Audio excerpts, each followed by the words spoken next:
Hello and welcome to Forever Rugby on Fair Sports. And the Lions coming up short against the Glasgow Warriors. A frustrating game as the final South African team does crash out of the European competitions. An annoying game where the Lions had all the chances they needed, but just lacked a bit of innovation, lacked a bit of variety, and just couldn't find a way to penetrate the Glasgow Warriors defense, being a little bit too sloppy, making silly mistakes at crucial times during the game. But not a bad showing, to be fair, to go to Scotland and to lose within 10 points and be right on the brink of scoring right at the end as well. My frustration being that it took so long for them to start playing, good rugby. It's a bit frustrating. But before you sort of break down the game as a whole, look at some of the stats and stuff, please do smash like on the video. Please do subscribe to the channel as well. It wasn't the best start of Lions as Jack Dempsey went over in the 9th minute. In fact, it's a dreadful start with Russ McConnell being replaced by Andrew Coetzee in the 7th minute due to a pretty serious looking concussion. So thoughts with McConnell, and hopefully he is okay. But yeah, so Glasgow went over in the 9th minute through Jack Dempsey. A very, very well worked move. Not even upset about it. I was just so impressed to see how, sort of just telegraphed it all was. Jamie Dobie, however, was a bit of a frustrating one. Just numbers out wide, running their hands, going over in the 17th minute, making it 14-0. And then the Lions needed to score before half time, and they actually had a try chalked off against it in the Humber, which I was a bit frustrated by, not so much the chalking off of the try, but just because I believe it was a high tackle before that, and another penalty, anything could have happened. But didn't really matter in the end because it was a very good start to the second half. Winston Humber did go over in the 43rd minute, converting himself as well. But the Lions switched off and allowed Xander Ferguson in the 48th minute. And that's how it stood for a long time before Franco Horn, sort of sparked the game back into life in the 64th minute. Johnny Lombard nailing the conversion. But once again, after a really good defensive period, a very good line being run by Hugh Jones and getting the offload away. And all of a sudden, the Lions line was broken and George Horn went over added a penalty before Tom Jordan went over for his try towards the end. That was kind of sort of the big one, wasn't it? So yeah, it was a bit frustrating because I think before that in the 72nd minute, the Lions were very much in the game. They then scored a try through Mornay Brandon. Johnny Lombard also nailing the conversion, but with 10 points the difference, needed to both score and have time for a kickoff. And just kind of ran out of time at the end of the day, just trying to force the issue.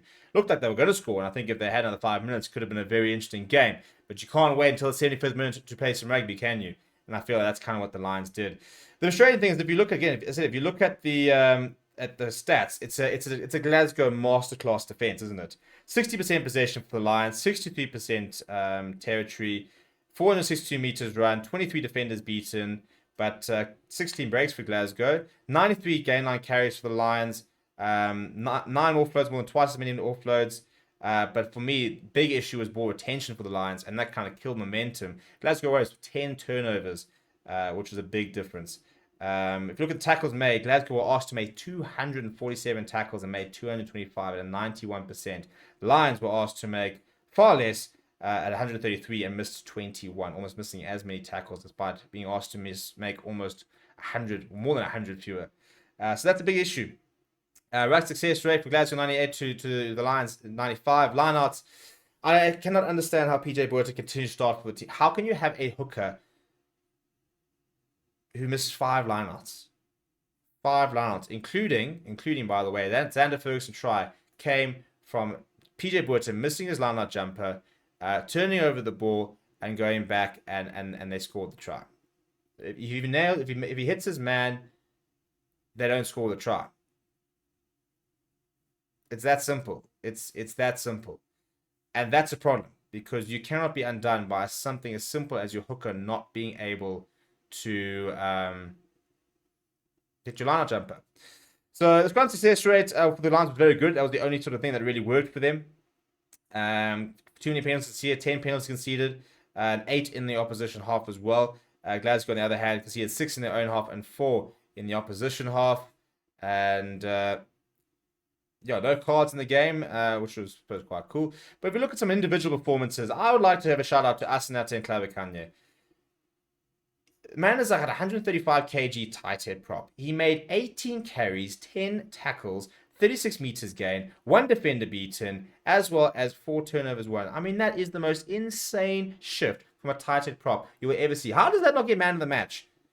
Rory Dodge got man of the match with 5 carries, look, 31 tackles, I suppose. You fair. But just, you got a feel for Club Kanye. You put in a tight head masterclass and he doesn't get rewarded.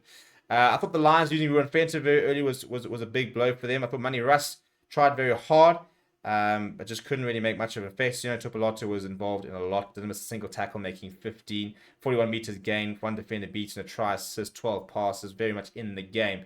But yeah, it frustrates because the game the Lions could have won, maybe even should have won. Compared to the Glasgow Warriors, who in a week ago put in an attacking masterclass, and then today putting in a defensive masterclass. The Lions, they will leave there thinking that they deserve to be there and that they could have gone to the semi-finals, which maybe is a positive. They've now got 2 more games left in the season to try and sneak their way into top 8, which would actually be Champions Cup. So still a lot to play for them, but they'll need to be at their very best over the next few weeks. Let me know what you thought about the game down in the comments below. Please do smash a like on the video. Please do subscribe to the channel as well. Thank you very much for watching. My name is Steven. I'll chat to you soon.